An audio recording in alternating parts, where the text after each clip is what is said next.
सभी बच्चों का स्वागत है ऑनलाइन क्लासेज में। और मैंने आपको बताया था कि हम पुराने जो पेपर है उनका सॉल्यूशन कर रहे हैं। अभी आपके एग्ज़ाम है 12 जनवरी से, board of technical education Rajasthan diploma syllabus जो है वो हम कवर कर रहे हैं। तो और इसमें हम पुराने पेपर कर रहे हैं। मैंने आपको पहले बताया था आपने किसी ने नहीं देखे हो तो एक बार जाके चेक कर लेना। जो भी ऑब्जेक्टिव प्रश्न आते हैं उनका तो हमने सॉल्यूशन कर लिया है, पुराने वीडियो में आप जाके देख सकते हैं। और अभी जो भी हम 3 नंबर के जो आपके पेपर के अंदर प्रश्न आते हैं वो लगभग 8 प्रश्न आते हैं। उसमें से आपको 6 प्रश्न अटेम्प्ट करने होते हैं, यानी 6 प्रश्नों को लिखना होता है। तो उन जो पुराने पेपरों में 2021, 22, 23, 24 यानी जो 4 साल के जो पेपर है हमारे पास उपलब्ध है, उनमें जो भी 3-3 नंबर के 8-8 प्रश्न यानी टोटल हो गए 24 प्रश्न। और 24 प्रश्नों को हम सॉल्व करेंगे, ठीक है। और उनसे 3-3 नंबर के जो भी सिलेबस में से और भी जो प्रश्न बन सकते हैं वो भी मैं आपको करवाऊंगा। और आप ये पढ़ के जाइए। मैं आपको प्रॉपर नोट्स भी बोर्ड पे लिखवाऊंगा, आप घर बैठ के नोट्स लिखिए और उनको ढंग से याद करिए और एग्जाम में लिख कर आइए और अपना भविष्य सुधारिए। तो चलो हम स्टार्ट करते हैं। अभी हमारे पास पेपर है, ये 2022 वाला पेपर है, ठीक है। 2022 वाले में सेक्शन बी के अंदर जो पहला क्वेश्चन है वो है समांतर अक्ष थ्योरम, यानी समांतर अक्ष प्रमेय को समझाइए। ये अपने पास में पेपर है 2022 वाला, ठीक है। इसमें पहला जो प्रश्न है वो है समांतर अक्ष प्रमेय को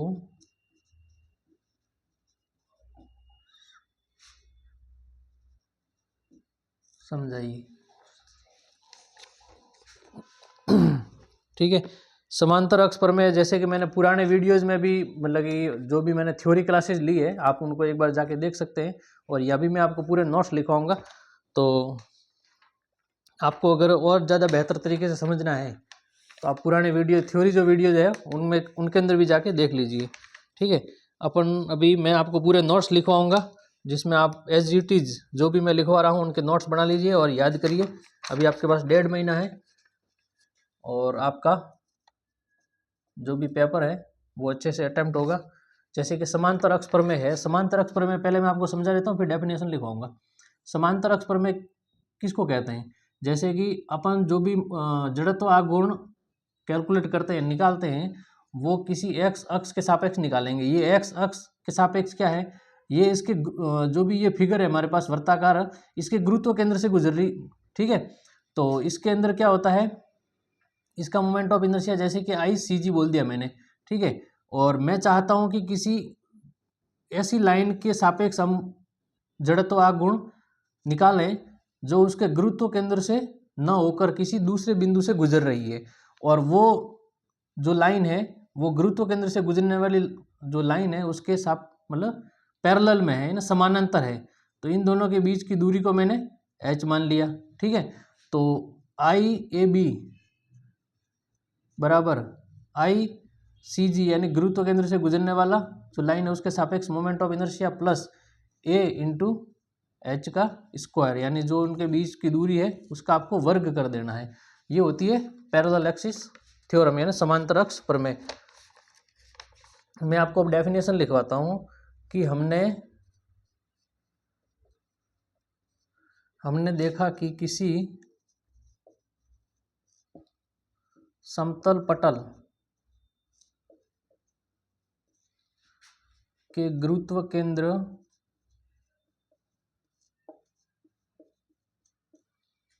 से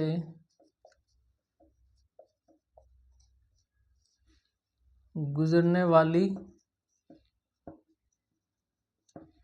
रेखा पर जड़ता आघूर्ण यानी जिसको आई भी बोल सकते हैं, आई सी जी, ठीक है, हो और उस क्षेत्र के गुरुत्व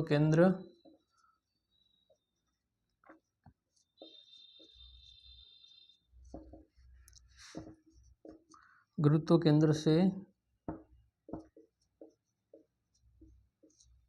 गुजरने वाली अक्ष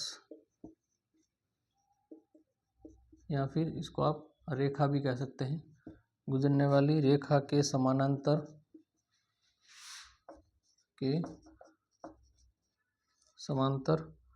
व h दूरी पर स्थित किसी AB अक्ष पर जड़ता आघूर्ण IAB होगा। ठीक है, ये आपने ये जैसे कि आपके अगर 3 नंबर में आता है तो पहले आपको ये परिभाषा लिखनी है और नीचे आपको कुछ इस तरह का एक वृत्ताकार काट बना देना है जिसके गुरुत्व केंद्र से एक रेखा गुजरेगी और एक दूसरी और लाइन खींचनी है जो इन दोनों के समांतर हो। ठीक है, ये आपस में दोनों समांतर होनी चाहिए और इनके बीच में ऐसे h दूरी को दर्शा देना है और फिर साइड में आपको ये फॉर्मूला लिखना है। ठीक है, IAB बराबर ICG plus A into H का स्क्वायर, ये आपको फॉर्मूला लिख देना है। आपको पूरे के पूरे 3 नंबर इसमें मिल जाएंगे। ठीक है, आपको इसी तरीके से लिखना है, आपको प्रॉपर नोट्स भी बनाने हैं और बार बार अगर आप एक बार आपको समझ में नहीं आता है तो आप दूसरी बार इस वीडियो को देखिए और समझिए। जैसे कि देखो मैंने यहाँ पे जो आपको समझाया था ना साइड में, वो का वो उसी भाषा को मैंने यहाँ लिखा है, तो आप ये भी देखकर समझ सकते हैं। जैसे आपके सामने कोई प्रश्न आया, आपको वो चीज़ समझ में आ रखी है लेकिन आपको लिखना कैसे है, उस चीज़ को मतलब लिखने का तरीका क्या होना चाहिए वो भी आपको इससे पता चलेगा। जैसे ही आप इसको देखोगे ना, मैंने आपको समझाया था कि एक मेरे पास वर्ताकार काट है, उसके गुरुत्व केंद्र से एक रेखा गुजर रही है, उसके समानांतर एक दूसरी रेखा है, उस और उसके सापेक्ष में जड़त्व आघूर्ण निकालना चाहता हूँ तो क्या होगा ICG प्लस AH स्क्वायर, और वो यही है। देख लो वो का वो मैंने लिखवाया है, मैंने कुछ अलग नहीं लिखवाया है। ठीक है, तो ये तो आपको समझ में आ गया और मैं साइड में हो जाता हूँ। अभी आप एक स्क्रीनशॉट ले लीजिए या फिर स्क्रीनशॉट लेके इसके नोट्स बना दीजिए। ठीक है, तो अभी हम जो अपना नेक्स्ट प्रश्न है पेपर में आ रखा है, what is the radius of gyration explain it, यानी परिभ्रमण त्रिज्या क्या है समझाइए। जो कल मैंने जो अपने वैकल्पिक प्रश्न करवाए थे, आपके जो 10 प्रश्न वैकल्पिक आते हैं वो प्रश्न करवाए थे, उसमें भी मैंने आपको ये परिभ्रमण त्रिज्या के साथ 3 या 4 क्वेश्चन करवाए थे, तो वो भी आप जाके देख सकते हैं। ठीक है, और मैं यहाँ पे आपको एक बार दोबारा बता देता हूँ। पहले मैं आपको समझाऊंगा कि परिभ्रमण त्रिज्या होती क्या है। ठीक है, और उसके बाद में मैं आपको डेफिनेशन लिखवाऊंगा और इसका फॉर्मूला लिखवा दूंगा, जो आप 3 नंबर में अगर ये आपके सामने प्रश्न आता है तो आप वैसे ही अटेम्प्ट करके आइए, आपको पूरे के पूरे 3 नंबर मिलेंगे। ठीक है, परिभ्रमण त्रिज्या क्या होती है, जैसे कि मेरे पास में कोई एक काट है। ठीक है, इसके मध्य से गुजरने वाली रेखा के सापेक्ष ये ऐसे घूर्णन करेगा यानी रोटेट करेगा। तो अब मुझे अगर इसका मोमेंट ऑफ इनर्शिया निकालना है, ठीक है, तो मैं क्या करूँगा, इसके अंदर छोटे छोटे एरिया को मानूंगा।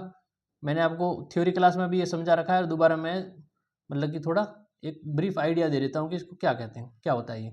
छोटे छोटे एरिया में आप इसको डिवाइड कर दीजिए, फिर प्रत्येक एरिया का क्या करिए, उसके घूर्णन अक्ष से कितनी दूरी पे है उसके वर्ग से उसको मल्टीप्लाई कर दिया। जैसे आपको बहुत सारे एरिया बनेंगे। ठीक है, तो अब मैंने क्या करा, ये थोड़ा कॉम्प्लिकेटेड हो जाता है और थोड़ा मतलब कि टाइम कंज्यूमिंग है, यानी थोड़ा लंबा प्रोसीजर है ये। तो मैंने क्या करा, इस जो एरिया जो इधर फैला हुआ है घूर्णन अक्ष के चारों तरफ, मैंने इस एरिया को, जैसे कि ये कैपिटल A था एरिया, मैंने इस एरिया को क्या करा, एक पट्टी के अंदर बदल दिया।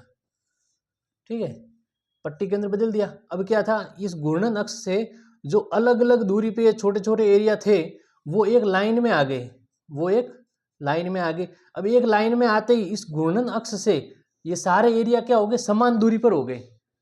क्या आ गए, समान दूरी पर आ गए। अब समान दूरी पे आते ही इनकी दूरी क्या होगी, सबकी समान होगी, और उसी समान दूरी को मैं क्या कहता हूँ, परिभ्रमण त्रिज्या यानी रेडियस ऑफ जायरेशन।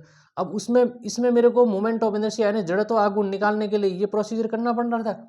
इसमें मैं क्या करूंगा, इसका मोमेंट ऑफ इनर्शिया निकालने के लिए I इजिकल्स टू, इसका एरिया कितना था, इसका क्षेत्रफल कितना था, ये था, इसको मैं परिभ्रमण त्रिज्या के वर्ग से मल्टीप्लाई करवा दूंगा, तो मुझे इसका मोमेंट ऑफ इनर्शिया यानी जड़त्व आघूर्ण इस एरिया का निकल के आ जाएगा। अब देखो ये कितना छोटा सा फॉर्मूला है और कितना आसानी से हो गया, और ये काफ़ी लंबा चौड़ा प्रोसीजर हो जाता। तो इस वजह से एक तो ये हमारे मतलब कि ये काम की चीज़ है। ठीक है, अब मैं आपको इसकी डेफिनेशन लिखवाता हूँ, जो आप इसको नोट कर लेना। आपके काम आएगी। ठीक है, पेपर में अगर आपके प्रश्न आता है तो आप 3 नंबर में उतना ही लिखें जितना मैं आपको बता रहा हूँ। अगर आप इधर उधर जैसे चैट जीपीटी, एआई वगैरह, वो आपको उत्तर तो मिल जाएगा, लेकिन आपको प्रॉपर फॉर्मेट में उत्तर नहीं मिलेगा। आपको पेपर के अंदर कैसे लिखना है, ताकि आपको एग्जामिनर जो भी कॉपी चेक करने वाला है वो आपको नंबर दे। ठीक है, जैसे आपके जो पुरानी बुकें चलती है, जो सॉल्यूशन वगैरह बुक वगैरह आती है अलग अलग पब्लिकेशन की, तो उसमें आपको उत्तर तो मिलेगा, लेकिन काफ़ी लंबा चौड़ा उत्तर है, बच्चों को समझ में नहीं आता है, बच्चों को बैक लग जाती है। तो इसलिए मैं आपको अपनी तरफ से डेफिनेशन जो है वो लिखवा रहा हूँ, और आप इन डेफिनेशन को वहाँ पे लिख के आइए। आपके सब्जेक्ट एकदम शानदार नंबर आएंगे आपके इस सब्जेक्ट में। देखो, इसकी जो परिभाषा है वो किसी समतल क्षेत्र की घूर्णन त्रिज्या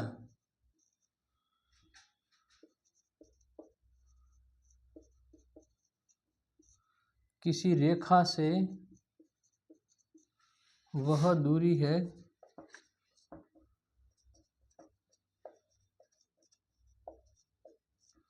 जिसके वर्ग को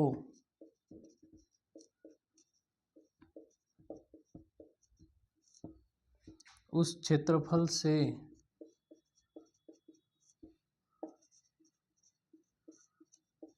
गुणा करने पर उस क्षेत्रफल का उस रेखा पर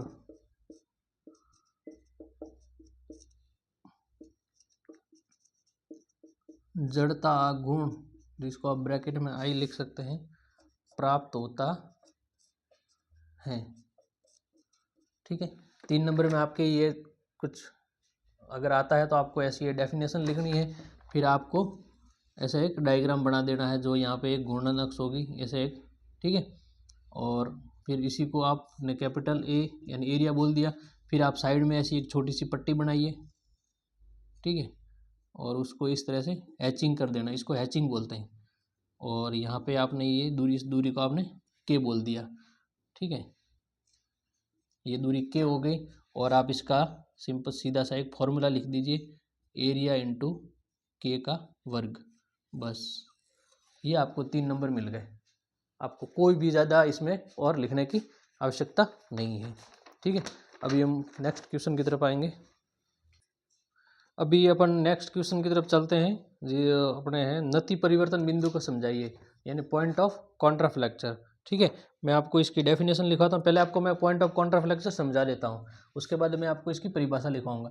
जैसे कि अगर मेरे पास में कोई बीम है जो डबल ओवर हैंगिंग है, यानी यहाँ पे सपोर्ट लगे हुए, उसके बाहर भी इसकी थोड़ी बहुत विमाएँ हैं, ठीक है, डायमेंशंस हैं, तो इसको बोलते हैं डबल हैंगिंग। अगर दोनों साइड में बीम है तो उसको डबल हैंगिंग बोलते हैं, अगर सिंगल साइड में हो तो सिंगल ओवर हैंग बोलते हैं इसको। ठीक है, अगर इसके ऊपर लोड लग रहा है यूडीएल, क्या लग रहा है, यूडीएल यानी समान रूप से वितरित भार, यूडीएल लग रहा है, तो उसका इसका कुछ बेंडिंग मोमेंट डायग्राम है ना, वो कुछ इस तरह का होगा। ठीक है, इसका बेंडिंग मोमेंट डायग्राम कुछ इस तरह से होगा। तो यहाँ पे आप देख रहे हैं, यहाँ पे क्या कर रहा है, बेंडिंग मोमेंट अपना साइन चेंज कर रहा है, यानी पॉजिटिव से नेगेटिव जा रहा है, एक पॉइंट पे आके शून्य हो रहा है। तो इसी को बोलते हैं पॉइंट ऑफ कॉन्ट्राफ्लेक्चर, जहाँ पे बेंडिंग मोमेंट का डायग्राम अपना साइन चेंज करता है या फिर उस पॉइंट पे शून्य हो जाता है, उसी को बोलते हैं पॉइंट ऑफ कॉन्ट्राफ्लेक्चर। अब मैं आपको इसकी डेफिनेशन लिखा देता हूँ। जैसे कि उसका उत्तर हो जाएगा, इसको पॉइंट ऑफ कॉन्ट्राफ्लेक्चर यानी नति परिवर्तन बिंदु को इसको नमन या नमन बिंदु भी बोलते हैं, नमन या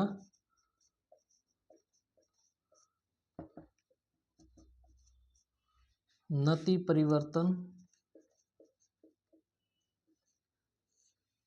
बिंदु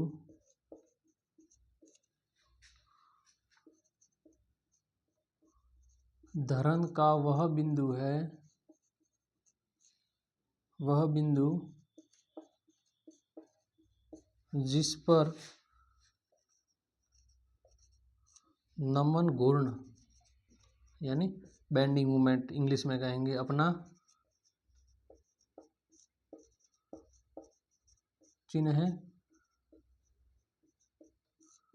चिन्ह बदलता है। ठीक है, वह बिंदु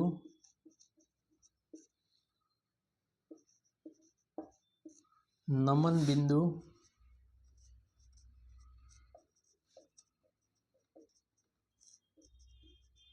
नमन बिंदु कहलाता है।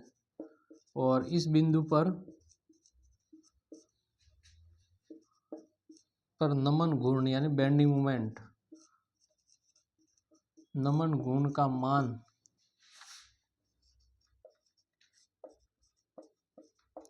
सदैव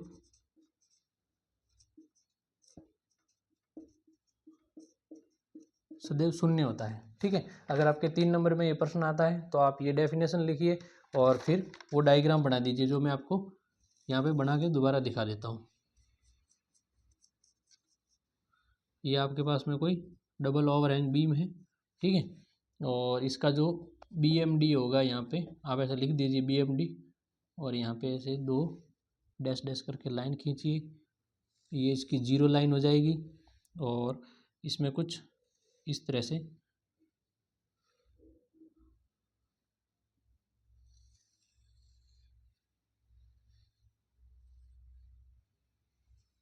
इसका कुछ इस तरह से बेंडिंग मोमेंट डायग्राम बनेगा।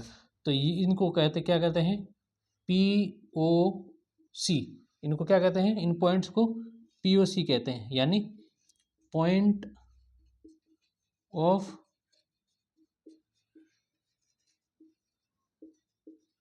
ऑफ कॉन्ट्राफ्लेक्चर है ना, या फिर अगर आप इसको हिंदी में कहना चाहते हैं तो नति परिवर्तन बिंदु बोल दीजिए। ठीक है, ये आपके पॉइंट ऑफ कॉन्ट्राफ्लेक्चर या फिर नति परिवर्तन बिंदु हो गए।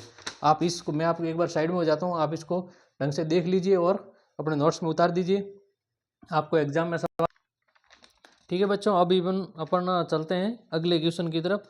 जो क्वेश्चन है, बंकन आघूर्ण एवं प्रतिरोध आघूर्ण में अंतर स्पष्ट कीजिए, यानी बेंडिंग मोमेंट और मोमेंट ऑफ रेजिस्टेंस, इसमें आपको दोनों में अंतर बताना है। ठीक है, तो अगला क्वेश्चन अपना ये है, बेंडिंग मोमेंट और मोमेंट ऑफ रेजिस्टेंस। अब बेंडिंग मोमेंट क्या है मैं आपको बता देता हूँ पहले तो, और मोमेंट ऑफ रेजिस्टेंस क्या है वो भी बता दूंगा। जैसे कि अपने पास में अगर कोई ये सिंपली सपोर्टेड बीम है, ठीक है, इसके ऊपर लोड लग रहा है कोई, ठीक है, तो इस लोड की वजह से यहाँ पे क्या होगा, शियर फोर्स आएगा। ठीक है, ये शियर फोर्स आएगा इस बीम के अंदर। इस बीम के अंदर जब शियर फोर्स आएगा, एक तो शियर फोर्स आएगा बीम के अंदर और दूसरा आएगा बेंडिंग मोमेंट। बेंडिंग मोमेंट यानी ये बीम क्या करेगा, उस बीम कुछ इस तरह से झुकेगा। ठीक है, तो इस लोड को अगर आप किसी डिस्टेंस से मल्टीप्लाई, माना कि ये डिस्टेंस x है, तो इस पॉइंट पे आपको बेंडिंग मोमेंट निकालने के लिए क्या करना पड़ेगा, इस लोड को इस दूरी से मल्टीप्लाई करवा देंगे, तो यहाँ पे बेंडिंग मोमेंट निकल के आ जाएगा P इंटू एक्स। यहाँ पे बेंडिंग मोमेंट आ गया इस पॉइंट पे।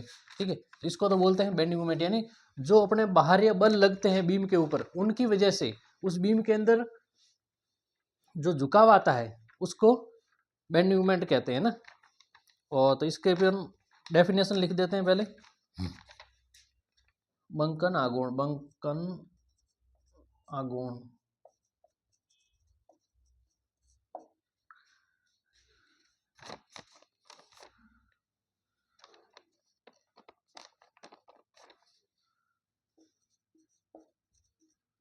किसी धरन पर अवयव, किसी धरन पर बाह्य बल, किसी धरन पर बल या भार उसकी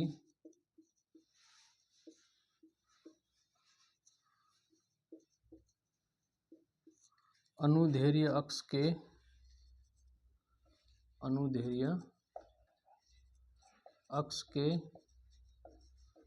समकोण। आप लोग भी, जिसको भी मतलब कि नोट्स अपने बनाने हैं, वो साथ साथ में लिखते जाइए, ताकि आपको दोबारा वीडियो पॉज करने की जरूरत नहीं पड़े। बंकन आघूर्ण किसी धरन पर बल या भार उसकी अक्ष के समकोण पर कार्य करते हैं, कार्य करते हो तो ऐसे अवयव को, तो ऐसे अवयव को धरण कहते हैं। ये तो आपके जो है बीम की डेफिनेशन होगी। अगर आपके पास में क्वेश्चन आता है कि बीम किसको बोलते हैं तो आप ये लिख सकते हैं, ठीक है। बीम धरण या फिर धरण कहते हैं। अब यहाँ पे मैंने लिखा था ना कि बल या भार, तो इन बलों की वजह से, इन बलों के कारण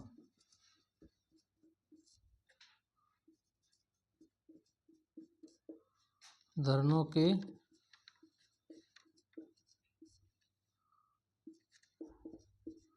झुक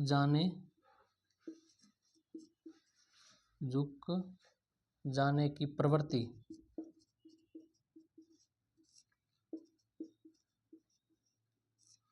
झुक जाने की प्रवृत्ति उत्पन्न हो जाती है अथवा नमन उत्पन्न होता है, अथवा नमन उत्पन्न होता है। मैंने अभी आपको समझाया था ना कि फोर्स की वजह से बीम कुछ ऐसे मतलब कर्वेचर शेप ले लेगा इसको, और इसमें बेंडिंग मोमेंट जनरेट होगा यानी उत्पन्न होगा। नमन यानी बेंडिंग मोमेंट, ठीक है। इसे यानी इस अथवा नमन उत्पन्न होता है, इसे बंकन का प्रभाव भी कहते हैं, यानी बेंडिंग का इफेक्ट। इसे बंकन का प्रभाव भी, बंकन का प्रभाव भी कहते हैं, ठीक है। धरण का झुकाव, धरण का झुकाव या नमन घूर्ण के कारण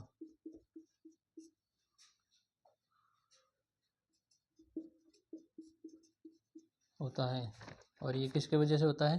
धरण का झुकाव या नमन घूर्ण के कारण होता है, ठीक है। जिसे नमन घूर्ण या जिसे नमन घूर्ण यानी बेंडिंग मोमेंट या फिर बंकन आघूर्ण, बेंडिंग मोमेंट को नमन घूर्ण या बंकन आघूर्ण कहा जाता है, ठीक है। तो ये तो आपकी होगी बंकन आघूर्ण की डेफिनेशन, यानी पहले आपने बीम के बारे में बता दिया और फिर इनके ऊपर लगने वाले बलों के कारण इसमें झुकाव की प्रवृत्ति उत्पन्न होती है और उसकी वजह से जो भी इसमें बंकन का प्रभाव आता है उसको बेंडिंग मोमेंट कहते हैं, ठीक है।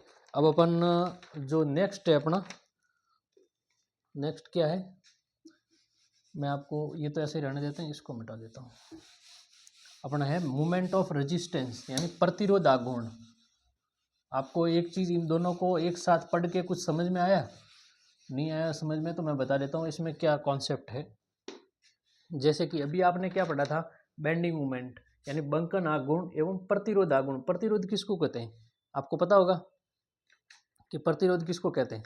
प्रतिरोध मतलब कि जिस कोई भी आप क्रिया करते हैं ना, तो उसकी सामने से जो प्रतिक्रिया होती है ना, वही है उसमें कॉन्सेप्ट, ठीक है। तो जैसे कि आपने आपने बंकन, इसके ऊपर क्या आया, बेंडिंग मोमेंट आया, मतलब इस बीम के अंदर क्या आएगा, कुछ डिफ्लेक्शन आएगा, ठीक है। तो इस डिफ्लेक्शन को रोकने के लिए जो आपके इसके ऊपर क्या आ रहा है, जो बेंडिंग मोमेंट आ रहा है, बेंडिंग मोमेंट यानी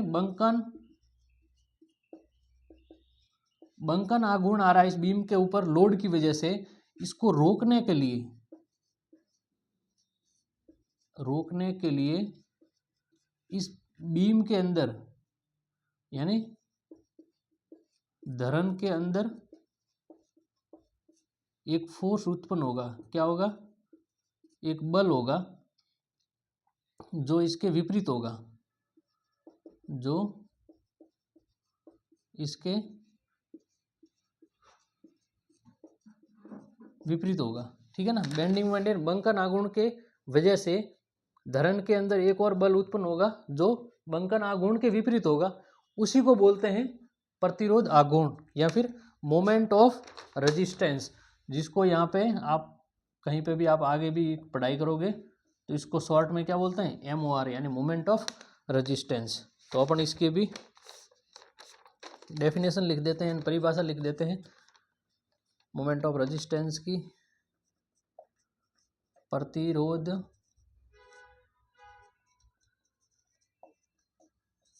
आघूर्ण, ठीक है।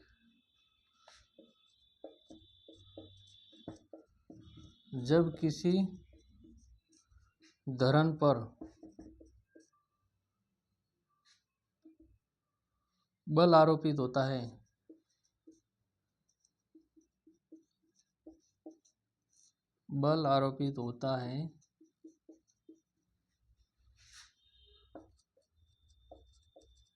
तो वह आंतरिक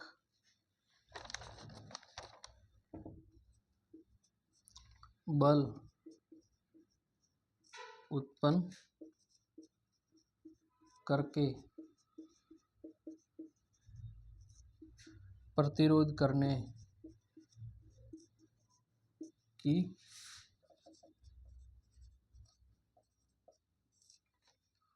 कोशिश करती है।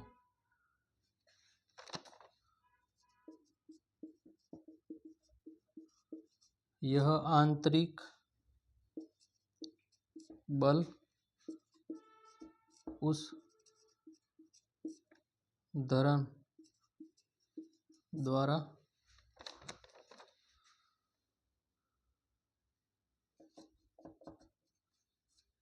बाहरी बल पर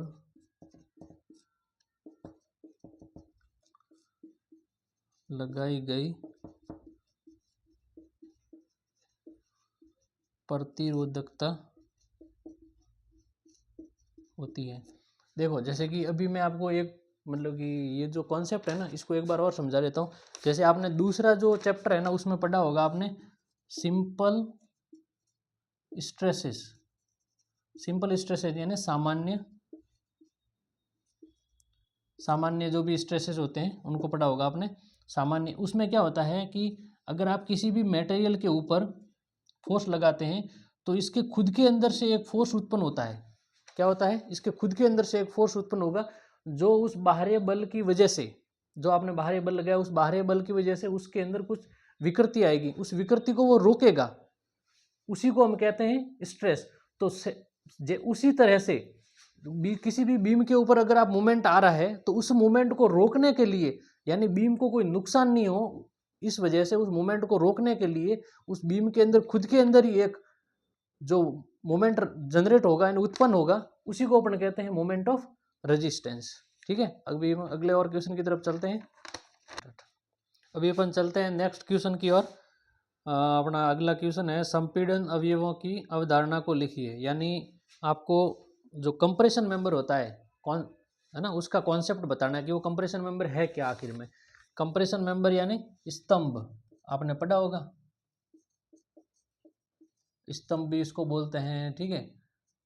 और इसको इंग्लिश में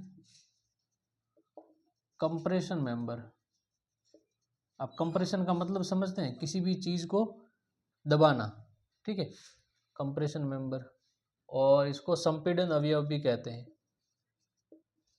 संपीड़न अवयव।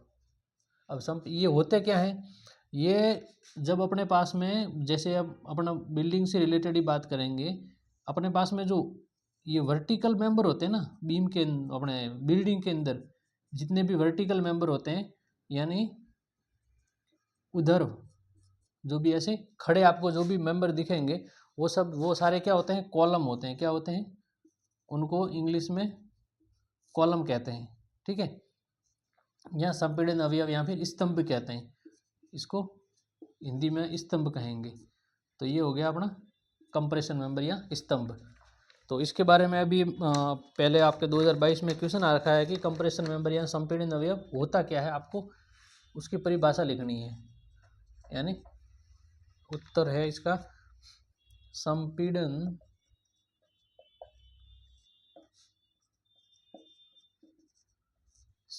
सदस्य एक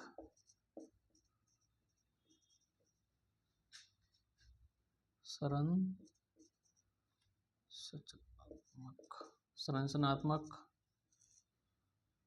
तत्व है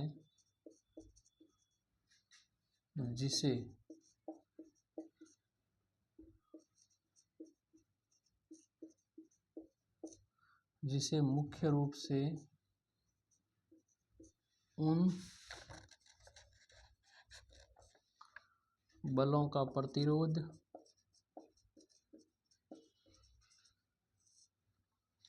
करने के लिए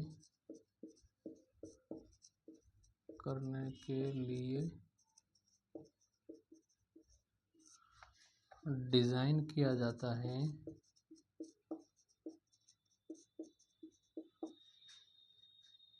जो इसे इसकी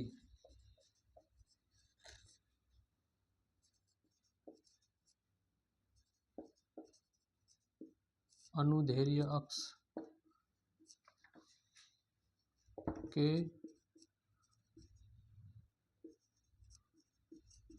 अनुदिश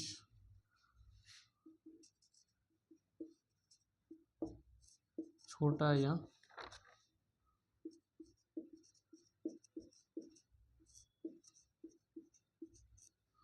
संपीड़ित करने का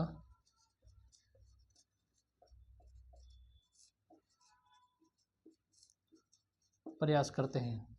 ठीक है, तो ये जैसे कि देखो संपीड़ित अवयवों की अवधारणा को लिखिए। संपीड़ित सदस्य एक संरचनात्मक तत्व है जिसे मुख्य रूप से उन बलों का प्रतिरोध करने के लिए डिजाइन किया जाता है जो इसे इसकी अनुदैर्ध्य अक्ष के अनुदिश छोटा या संपीड़ित करने की कोशिश करते हैं। जैसे कि आपके पास में अब आपको ये एक ऐसा डायग्राम बना देना है, यानी ये, ठीक है, और इसके ऊपर आपको इस तरह से एक लोड दिखा देना है सॉरी, आपको इस तरह से एक लोड दिखा देना है और ये आपका हो गया फिक्स्ड कॉलम। कौन सा हो गया? फिक्स कॉलम हो गया ये। ठीक है, तो इस तरह से आपको ये परिभाषा लिखनी है और फिर आपको ये नीचे ऐसे डायग्राम बना देना है। 3 नंबर में जो भी आपके प्रश्न आएगा उसके लिए ये सफिशिएंट है, यानी काफ़ी है, इतना इससे ज़्यादा लिखने की आवश्यकता नहीं है आपको। आपके 3 नंबर इसमें मिल जाएंगे। अभी अपन चलते हैं अगले क्वेश्चन की ओर। ठीक है, अपना अगला क्वेश्चन है what is mean by polar moment of inertia, यानी ध्रुवीय जड़त्व आघूर्ण से क्या अभिप्राय है। अपना ये क्वेश्चन था ध्रुवीय जड़त्व आघूर्ण से क्या अभिप्राय है। जैसे कि आपने पढ़ा था, मैंने आपको पढ़ाया था, आपको बताया भी है कि एक तो होता है जड़त्व आघूर्ण, ठीक है, और दूसरा होता है एक है ध्रुवीय जड़त्व आघूर्ण। तो इससे आपका क्या अभिप्राय है। ये ध्रुवीय जो जड़त्व आघूर्ण है ये ज़्यादातर मतलब कि जो वर्ताकार जो शाफ्ट होती है ना, वर्ताकार शाफ्ट, कुछ इस तरह की वर्ताकार शाफ्ट आपको कहाँ देखने को मिलेगी, किसी मशीन वगैरह में। ठीक है, मशीन वगैरह में आपको ये चीज़ें देखने को मिलेगी, जैसे गाड़ियों वगैरह की शाफ्ट वगैरह है, मशीनें हैं, उनमें ये चीज़ देखने को आपको मिलती है। जो टायर दो टायर को बीच में जोड़ने के लिए जो बनाई जाती है, उस तरह की चीज़ें, उनको वर्ताकार शाफ्ट बोलते हैं। और जैसे कि आपने अगर जो मैकेनिकल इंजीनियरिंग वाले हैं उन्होंने अगर लेथ मशीन देखी होगी, तो लेथ मशीन में भी ये चीज़ें होती है। और भी जितनी भी मशीनरीज होती हैं, जो हॉरिजॉन्टल मेंबर होता है उसको शाफ्ट बोलते हैं, जो एक मेंबर को दूसरे मेंबर से कनेक्ट करता है उसको शाफ्ट कहते हैं। ठीक है, तो उसके अंदर ये मतलब कि ध्रुवीय जड़त्व आघूर्ण की जरूरत पड़ती है। और इन शाफ्ट की जो है, शाफ्ट की डिज़ाइन के लिए काम आता है। ये शाफ्ट की डिज़ाइन हो गया, अपने बीम के डिज़ाइन वगैरह के लिए काम आता है। ये बीम में थोड़ा कम काम आता है, जैसे शाफ्ट में ये ज़्यादा काम आता है। जहाँ पे शियर स्ट्रेस या फिर टॉर्क लग रहा हो ना किसी भी चीज़ के ऊपर, शियर स्ट्रेस या फिर टॉर्क, ये बीम के अंदर भी कहाँ काम आता है। बीम के अंदर जो डीप बीम होते हैं ना, गहरे बीम बोलते हैं। ठीक है, गहरे बीम जिसको इंग्लिश में कहते हैं डीप बीम। डीप बीम का मतलब ये है कि जैसे कि ये आपको कोई बीम का क्रॉस सेक्शन दिख रहा है ना, तो ये वाली जो साइड है ना, ये वाली, ये काफ़ी ज़्यादा, वैसे मतलब इसकी चौड़ाई तो कम होगी लेकिन गहराई ज़्यादा होगी, उनको बोलते हैं डीप बीम। ठीक है, तो उनको डिज़ाइन करने के लिए काम आते हैं क्योंकि इसमें टॉर्क जनरेट होता है या फिर शियर स्ट्रेस ज़्यादा आता है इस वजह से। अब मैं इसकी आपको डेफिनेशन लिखवाता देता हूँ। किसी अक्ष के चारों ओर घुमाव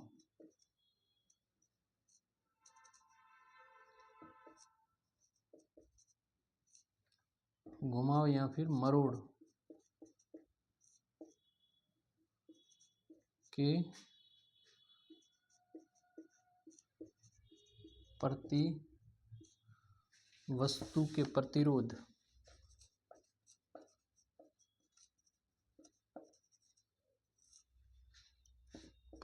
को मापता है। अभी मैंने आपको क्या बताया था, मैंने आपको एक तो मोमेंट बताया था, मैंने कहा कि जो बाहरी बल लगता है उसकी वजह से बीम के ऊपर मोमेंट जनरेट होता है, उसको अपन बोलते हैं बेंडिंग मोमेंट। और उस बेंडिंग मोमेंट को रोकने के लिए उसके अंदर से जो भी एक फोर्स या बल जो उत्पन्न हो रहा है उसको अपन बोलते हैं मोमेंट ऑफ रेजिस्टेंस, यानी मोमेंट को रोकने के लिए, रेजिस्टेंस यानी रोकना। ठीक है, तो उसी तरह से जो ये घूमने वाली जो चीज़ें होती है उनके घुमाव या मरोड़ के प्रति वस्तु का प्रतिरोध कितना है, या घुमाव या मरोड़ के प्रति जो वस्तु का प्रतिरोध है वो कितना है, उसको नापने के लिए अपने ध्रुवीय जड़त्व आघूर्ण काम आता है। ठीक है, जिसको आप या तो जे से लिख सकते हो या फिर इसको आप आई पी से भी लिख सकते हो। ठीक है, और इसका जो फॉर्मूला है, इसका फॉर्मूला है आई एक्स एक्स प्लस आई वाई वाई। इस फॉर्मूले को देखकर आपको एक चीज़ और याद आई होगी, अभिलंब अक्ष प्रमेय यानी परपेंडिकुलर एक्सिस थ्योरम भी अपन कुछ इस तरीके से करते हैं। और परपेंडिकुलर एक्सिस थ्योरम क्या हर जगह काम आती है, और ये ज़्यादातर किसमें काम आता है, यह वर्ताकार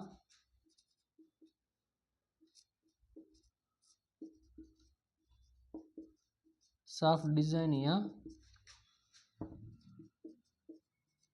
गहरे धरन डिजाइन के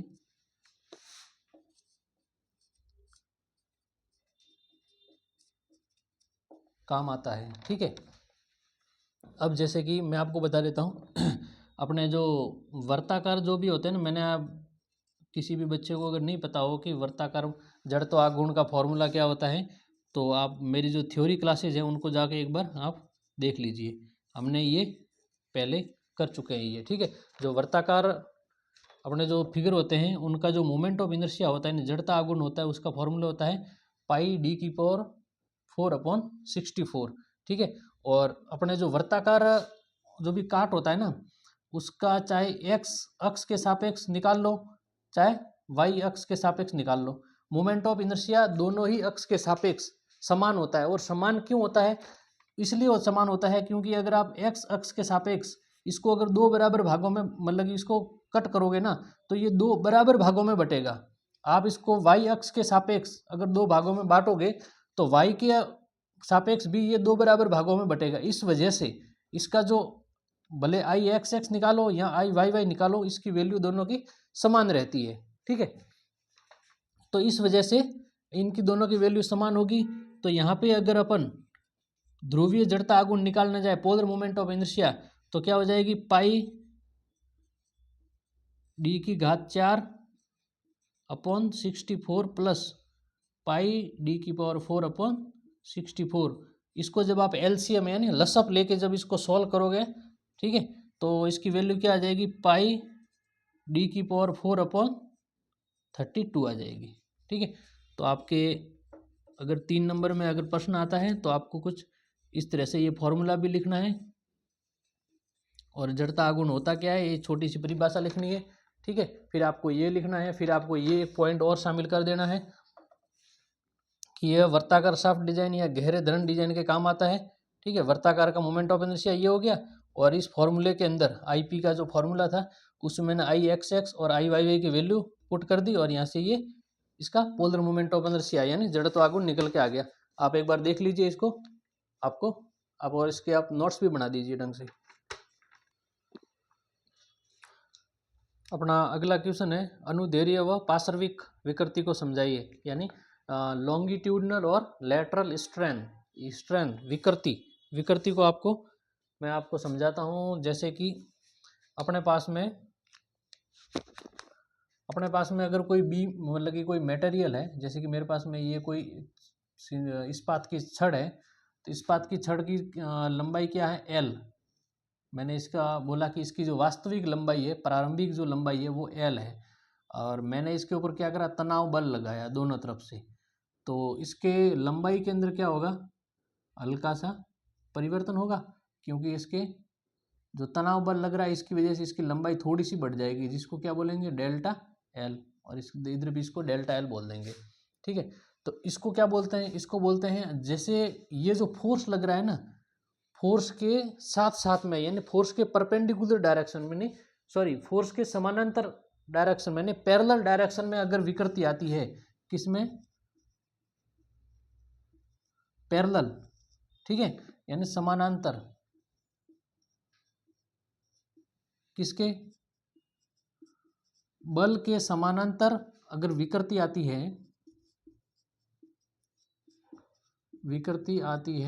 तो इसको अपन क्या कहते हैं, इसको बोलते हैं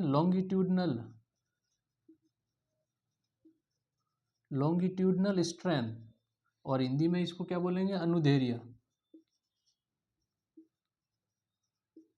अनुदैर्ध्य विकृति। ठीक है, आपको आगे समझ में, यानी जो हमने ये इस्पात की एक छड़ थी उसके ऊपर हमने टेंसाइल फोर्स लगाया यानी तनाव बल लगाया, तो इस फोर्स यानी इस बल के समानांतर दिशा में विकृति जो आई उसको क्या बोलेंगे, लॉन्गिट्यूडनल स्ट्रेन या फिर अनुदैर्ध्य विकृति।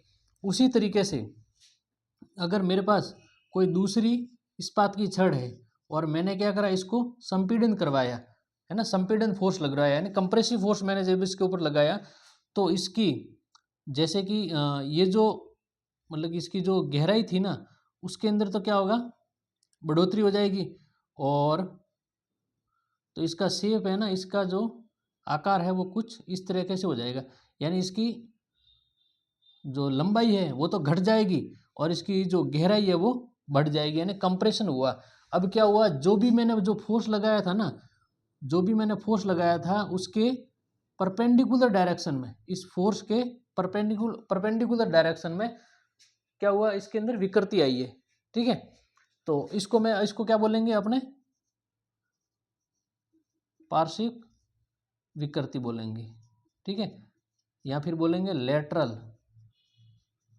लेटरल स्ट्रेन बोलेंगे। अब आपको समझ में आ गया होगा कि लेटरल और लॉन्गिट्यूडनल स्ट्रेन क्या होते हैं, अनुदैर्ध्य पार्श्विक विकृति जो क्या होती है। ठीक है, मैं आपको यहाँ पे इसकी परिभाषा लिखवा देता हूँ, क्योंकि काफ़ी बच्चे ऐसे होते हैं जिनको समझ में तो आ जाता है कि इसका कॉन्सेप्ट क्या है, लेकिन उनको लिखना नहीं आता है, तो इस वजह से मैं आपको एक बार लिख के बता देता हूँ।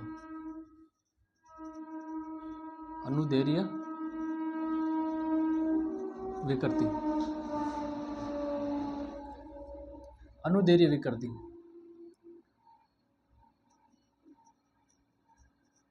जब किसी इस्पात छड़ के ऊपर तनाव बल लगाया जाता है तो उसके या फिर उसकी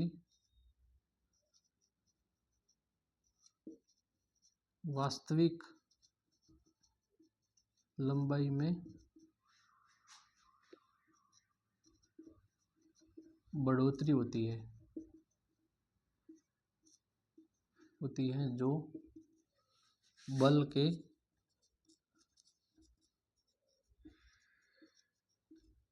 समांतर होगी। ठीक है, बल के समांतर होगी यानी पैरेलल होगी। जिसको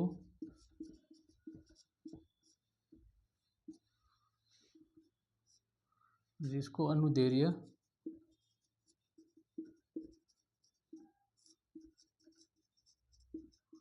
विकृति कहते हैं। ठीक है, ये आपको अपने होगी अनुदैर्ध्य विकृति। और यहाँ पे जो भी इंग्लिश के बंदे हैं मैं उनको भी बता दूं, इसको लॉन्गिट्यूडनल स्ट्रेन कहते हैं। ठीक है,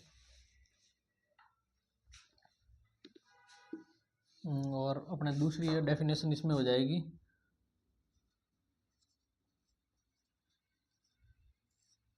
पार्श्विक विकृति, यानी लेटरल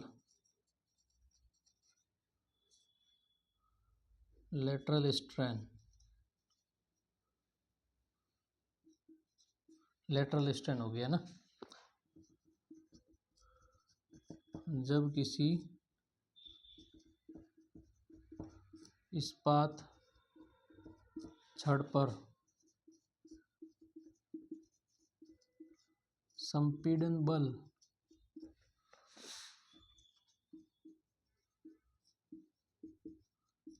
लगाया जाता है तो जब किसी इस्पात पर संपीड़न बल लगाया जाता है तो इसके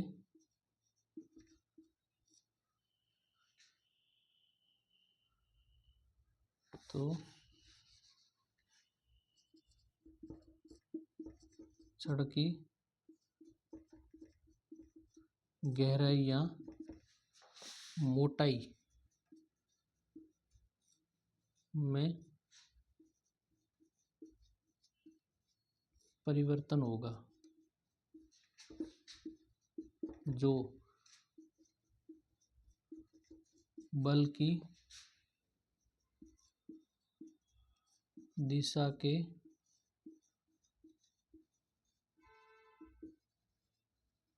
परपेंडिकुलर होगा, उसको जब किसी इस्पात छड़ पर संपीड़न बल लगाए जाते हैं तो छड़ की गहराई या मोटाई में परिवर्तन होगा, जो बल की दिशा के परपेंडिकुलर होगा, उसको पार्श्विक विकृति या फिर लेटरल स्ट्रेन कहते हैं। ठीक है, और इसके साथ में आपको एक फॉर्मूला भी लिख देना है, एप्सिलॉन बराबर ना, आप एप्सिलॉन से भी लिख सकते हैं, आप इसको डेल्टा से भी लिख सकते हैं। Epsilon is equals to delta L upon L, ये आप लिख देंगे। ठीक है, और इसको एप्सिलॉन से लिखेंगे तो शायद बेहतर होगा आपको, क्योंकि आपको हर जगह इसी से ही विकृति को इसी से ही लिखा जाता है, इस वजह से। और इसके अंदर आप फॉर्मूला क्या लिखोगे, एप्सिलॉन इज इक्वल्स टू, और आप इसको साइड में या विकृति लिख देना, विकृति बराबर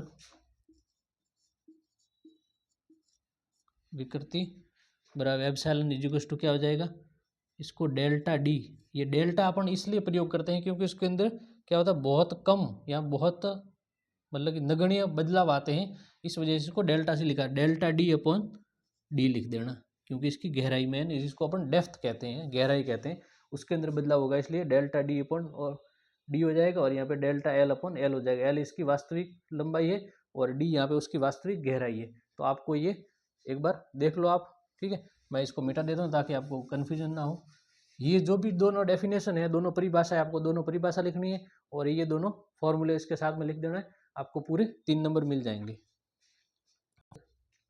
बच्चों अपना अगला क्वेश्चन है, write down the theory of simple bending. Upon simple bending के बारे में पढ़ेंगे कि सिंपल बेंडिंग होता क्या है। ये आपके चैप्टर नंबर 4 का पार्ट है, नहीं 3 का पार्ट है, सॉरी, चैप्टर नंबर 3 में आपके ये। ठीक है, bending stress and shear stress, तो उसी का एक कॉन्सेप्ट है। जैसे मैं आपको समझा देता हूँ कि किसी भी बीम के ऊपर हम, मतलब कि ये बीम को, जब बीम के ऊपर फोर्स लगते हैं तो उसको एनालाइज करने के, है ना, उसको एनालाइज करने के अलग अलग तरीके होते हैं। यानी अगर आपको ऐसा कोई बीम आता है जिसके ऊपर सिर्फ बेंडिंग मोमेंट लग रहा है, तो उस बीम के अंदर किस किस तरह के फोर्स डेवलप होंगे। अगर कोई बीम ऐसा है जिसके ऊपर सिर्फ शियर स्ट्रेस आता है, तो उस बीम के अंदर किस किस तरह के स्ट्रेसेस, यानी उस बीम का व्यवहार कैसा होगा, वो चीज़ें हम पढ़ते हैं।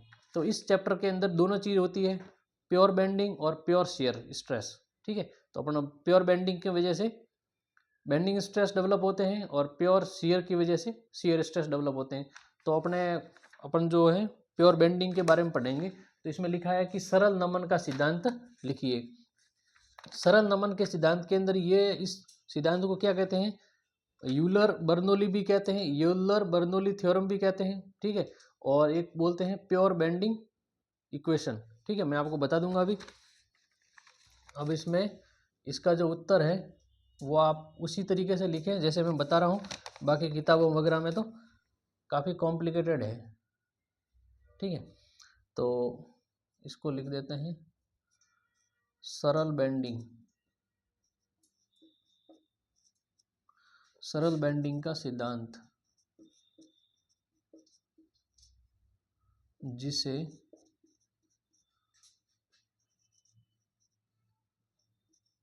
यूलर बर्नौली बीम सिद्धांत या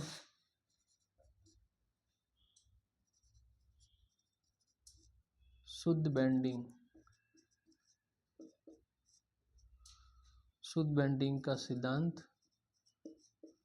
बच्चों यहाँ पे ये जो शुद्ध बेंडिंग बोला है ना, इसलिए बोला है क्योंकि यहाँ पर आपके जो शियर फोर्स है, मतलब कि दूसरे जितने भी फोर्स हैं, शियर फोर्स, मतलब अपने शियर स्ट्रेस, टॉर्जन वगैरह सब इस पे जीरो होंगे। इस वजह से इसको प्योर बेंडिंग या शुद्ध बेंडिंग कहा है, शुद्ध बेंडिंग का सिद्धांत भी कहा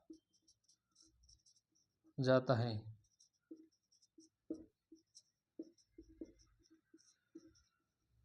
यह बताता है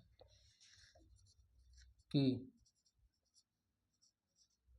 शून्य अपरूपण बल, अपरूपण बल यानी शियर फोर्स, यानी यहाँ पे शियर फोर्स भी जीरो होगा। ठीक है, यानी शियर स्ट्रेस जीरो है, शियर फोर्स जीरो है, तो शियर स्ट्रेस भी जीरो ही होगा। अपरूपण बल के साथ,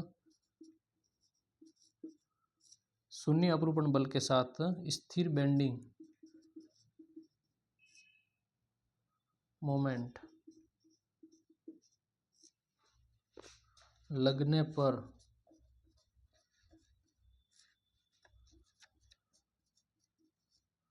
एक पतली बीम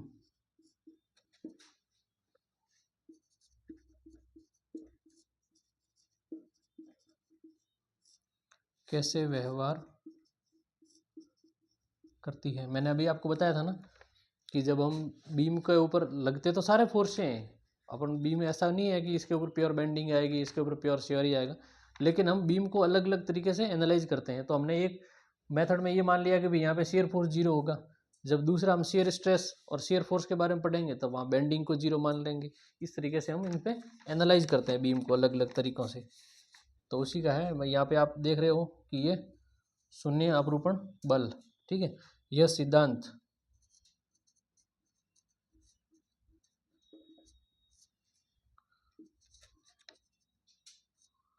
कुछ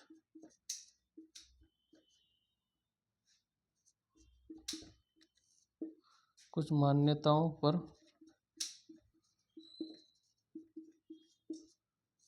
आधारित है,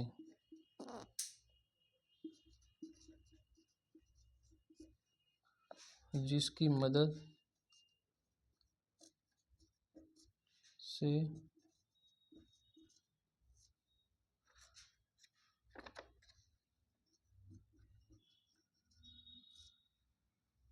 रेखीय तनाव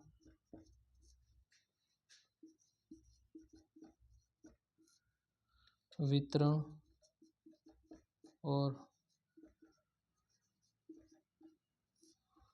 मूलभूत बेंडिंग समीकरण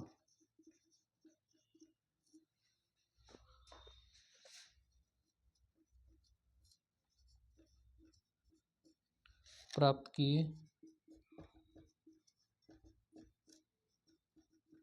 जा सकते हैं। ठीक है, और अभी ये तो डेफिनेशन होगी, मैं आपको ये जो मैंने शुद्ध बेंडिंग लिखा है ना, उसके बारे में भी मैं आपको बता देता हूँ कि शुद्ध बेंडिंग किसको कहते हैं। शुद्ध बेंडिंग के बारे में लिख दीजिए, क्या पता आप जो भी, ये तो पुराना पेपर था, अगली बार आपको पूछ ले कि भाई शुद्ध बेंडिंग क्या होता है, तो भी आप लिख सकें। ठीक है, तो शुद्ध बेंडिंग की जिसकी जो परिभाषा है वो कुछ इस तरीके से है। बीम पर स्थिर बेंडिंग मोमेंट लगता है, बीम पर स्थिर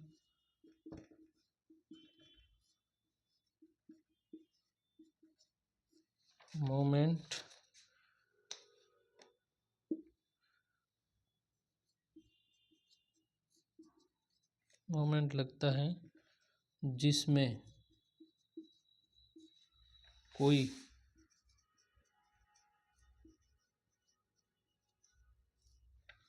कतरनी बल